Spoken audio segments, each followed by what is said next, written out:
Un peu comme synthèse des flèches, des points pour symboliser les mouvements qu'on a eus autour du Mont Blanc. Et on peut par exemple citer comme raison pour se déplacer à travers les crêtes ou d'une vallée à l'autre, que par exemple les marronniers, ceux qui accompagnaient les gens à travers les crêtes, les étrangers surtout, qui ont eu donc contact entre eux. Donc, par exemple, ceux qui habitaient près du Grand Saint-Bernard, ceux de la vallée d'Aoste ainsi que ceux du Valais ont été déjà très tôt en contact parce qu'ils accompagnaient les étrangers et du coup ils étaient en échange aussi entre eux.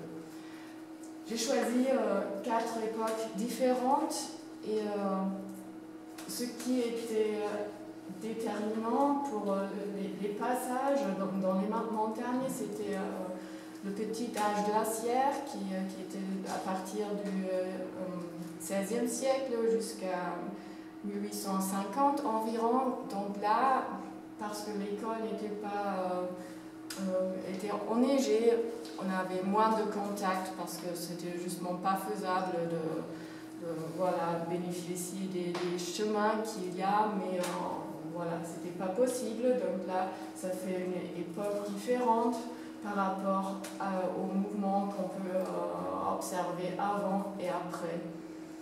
Puis une autre époque qui tombe ensemble avec la fin du petit âge glaciaire, c'est la fondation des États nationaux.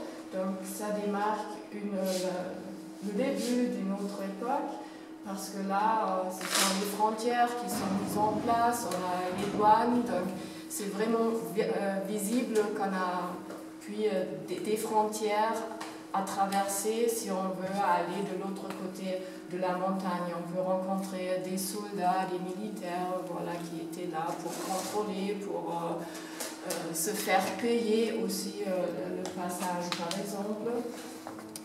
Et puis la dernière époque, c'est donc à partir à la fin de la Deuxième Guerre mondiale jusqu'à aujourd'hui, où on a cet amollissement des frontières et avec l'Union européenne et le processus de la mondialisation, qu'on a une perméabilité des frontières, la libre circulation des biens et des personnes. Donc là, voilà, on peut voir qu'on a des répercussions du climat, des systèmes politiques, mais quand même, il y a toujours eu des déplacements à travers les crêtes. Les gens n'ont jamais arrêté de se déplacer et voilà, ils ont toujours été en contact. Par exemple, les éleveurs allaient au marché de l'autre côté de la crête, puis il y avait plein de saisonniers, par exemple.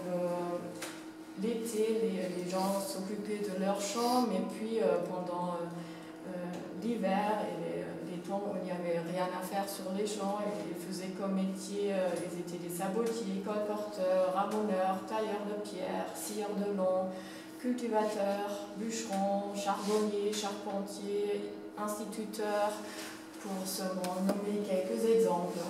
Et à travers les siècles, les motivations de se déplacer ont changé. Et jusqu'à aujourd'hui, il existe beaucoup d'échanges. Les raisons ont changé. Bien sûr, on a encore par exemple des saisonniers dans l'hôtellerie, pour les stations de ski, un peu moins les ramoneurs et tout ça, les métiers anciens, ça n'existait plus, mais ils ont été remplacés par d'autres métiers pour lesquels il y a quand même besoin de déplacer d'un lieu à l'autre. Vendange, par exemple, voilà. Et sinon, les gens tendent aussi pour la formation, d'aller dans un pays voisin pour faire des expériences ou pour aller au médecin, parce que le médecin de l'autre côté de la frontière a une meilleure réputation, par exemple. Donc on a d'autres motivations, mais les déplacements sont en continuation depuis bilan. Pour en faire une vue d'ensemble, on peut résumer comme ça avec cette graphique-là. Donc on a la plaine du Rhône, donc la flèche là en blanc, où il y avait toujours des contacts aussi avec les étrangers, donc avec les gens qui n'étaient pas nés à l'intérieur du domaine franco-provençal. Donc là, les gens venaient du nord, du sud, et ça a toujours été une plaine de passage. Donc c'était là l'endroit où les langues officielles, donc la langue d'Oïl, a pu s'introduire plus tôt que dans les autres domaines, justement à cause de la migration. Sinon, il y a la flèche grise qui symbolise les étrangers qui passent d'Amsterdam jusqu'à Rome. Ils ont toujours passé à côté de Genève pour traverser le Mont Cenis pour puis arriver en Italie. Donc là aussi, on a des flux d'étrangères qui ont un peu importé leur langue, et là, les peuples autochtones ont eu des contacts avec les étrangers. Et les flèches courbées, là, ils symbolisent les saisonniers. Et ça, c'est très intéressant parce qu'on peut observer qu'au lieu de départ, ils se trouvent toujours plus à l'est. Et pour le travail de saisonniers, ils vont vers l'ouest pour après retourner à l'est. Donc là, si on repense encore à la plaine, aux industries qu'on a voilà, il y a quelques siècles qui se développaient, par exemple près de Saint-Étienne. Donc les gens venaient vers l'est pour puis retourner, donc pour puis porter avec eux les compétences bilingues, donc pas seulement parlant le patois, mais aussi le français qui était langue de communication dans les usines, par exemple. Et comme ça, c'est justement là où on se trouve aujourd'hui, en Vallée d'Ost, que nous avons la zone où le patois se trouve encore vivant, tandis que dans d'autres zones, il y a beaucoup eu l'influence du français à cause des migrations. Et jusqu'à maintenant, ça n'a pas encore été mis en relation avec les données des dialectologues.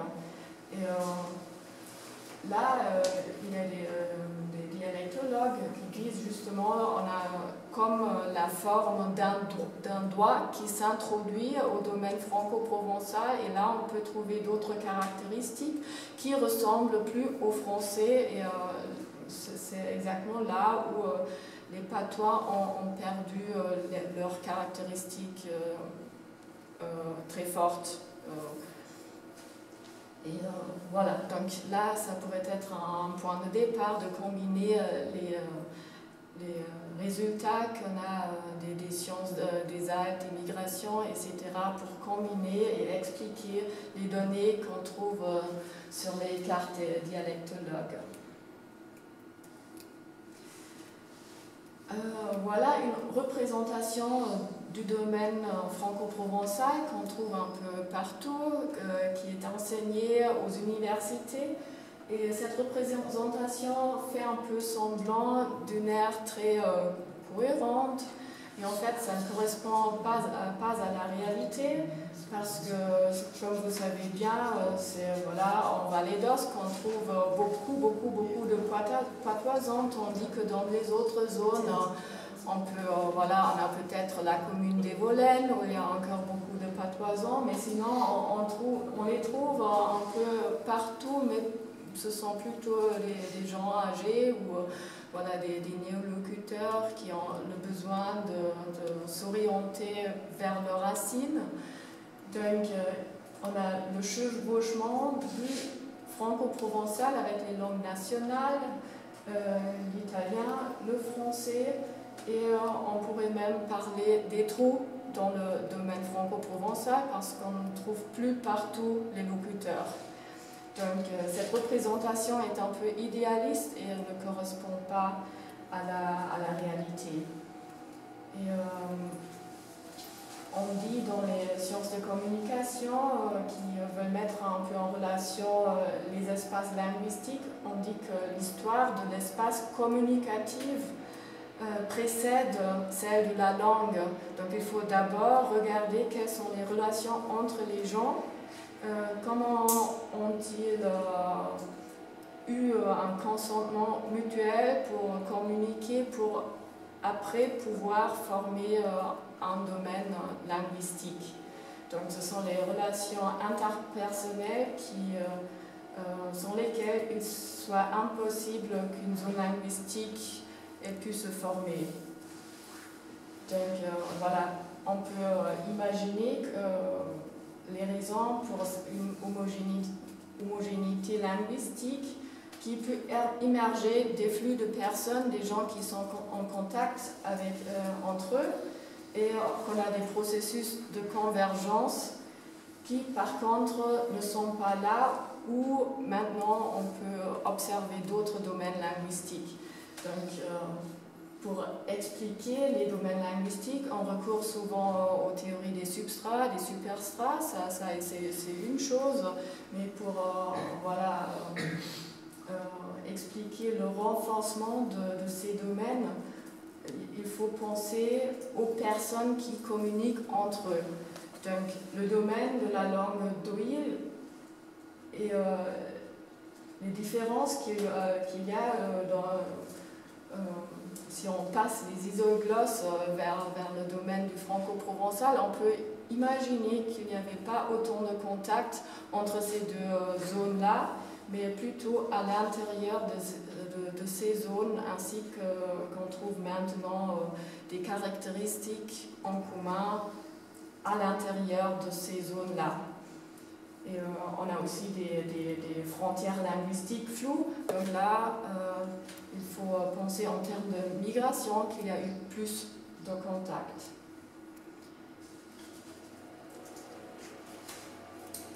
Des facteurs très importants pour les domaines linguistiques, c'est aussi l'émigration ainsi que l'immigration. Tous les deux créent aussi des trous dans les domaines linguistiques. Les gens qui s'en vont, on laisse un trou en partant, les autres qui arrivent avec leur langue d'origine et créent en même temps un trou s'ils n'ont pas l'intention aussi d'apprendre la langue autochtone du territoire où ils arrivent. Donc voilà, c'est ça mon point de départ pour développer une autre image du domaine linguistique, de prendre d'autres données, pas les cartes des dialectologues qui datent de plus de 100 ans. Donc voilà, là ça marche plus. Ah. Voilà, on saute ça. Donc pour les dialectologues, l'espace est un récipient de locuteur. Donc, ils pensaient l'espace, voilà, comme justement c'est un container de personnes qui sont là, et maintenant on peut attribuer des caractéristiques. Et c'est peut-être comme ça qu'on pourrait faire une représentation du domaine traditionnel du franco-provençal qui correspond à aujourd'hui. Donc le violet, ça sera les locuteurs avec des compétences en français, rouge, compétences en italien, puis le bleu, c'est le franco-provençal qu'on trouve notamment en Vallée d'Os et Volène, et sinon un peu partout, mais les gens maintenant sont au moins bilingues, donc il fallait même diviser les points et en faire préciser les langues qui savent parler. Sinon, le vert, c'est le domaine germanique. Et voilà, j'ai fait un peu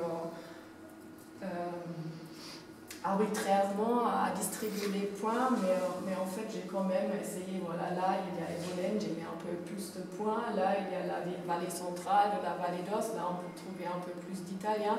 Donc, à peu près, ça pourrait être comme ça. Et Maintenant, il faut quand même ajouter les locuteurs, parce que pour les dialectologues, c'est la langue même qui est liée au territoire, et les locuteurs, ils ne jouent aucun rôle. Et maintenant, c'est mon travail d'introduire dans une représentation des domaines linguistiques les locuteurs. Parce que c'est exactement le locuteur qui porte avec soi les compétences linguistiques. Donc, si le locuteur se déplace d'un endroit à l'autre, il porte avec lui les compétences linguistiques. Et c'est à lui de décider où il trouve des frontières linguistiques. Donc, s'il pense, voilà, maintenant je me déplace de Saint-Nicolas à Horst, et là, je crois qu'il y a plus de locuteurs de langue italienne. Donc, je franchis ma frontière intérieure, je passe du patois, des situations qu'on trouve à Saint-Nicolas, je passe à Horst, je vais au supermarché par exemple, et là, je vois une frontière linguistique qui se trouve à l'intérieur de moi, je la franchis, et puis je commence à parler italien au supermarché à Horst, par exemple.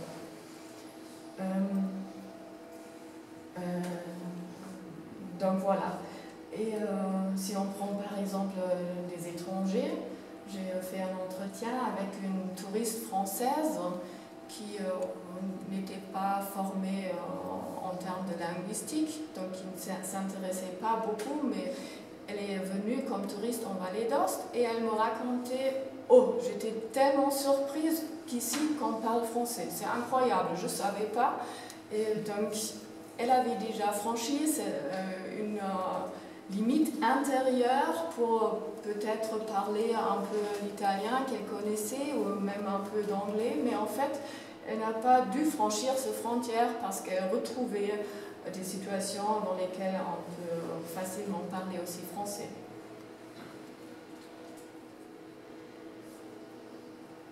Donc, pour faire un modèle du domaine linguistique, il faut partir des locuteurs qui se déplacent ou qui bougent assez dans l'espace. Et oui, voilà. Donc, pour commencer, j'ai appelé ça portée communicative objective. Si on prend une personne qui parle patois, français, italien, on peut imaginer l'espace dans lequel c'est possible pour cette personne de communiquer. Et si on prend en considération seulement le cadre européen, on peut dire, voilà, en Wallonie, au Luxembourg, en France, en Italie, en Suisse, on a la possibilité de parler italien et français et patois. Donc, ce sera ça, le domaine dans lequel cette personne se peut bouger sans rencontrer des défis de communication.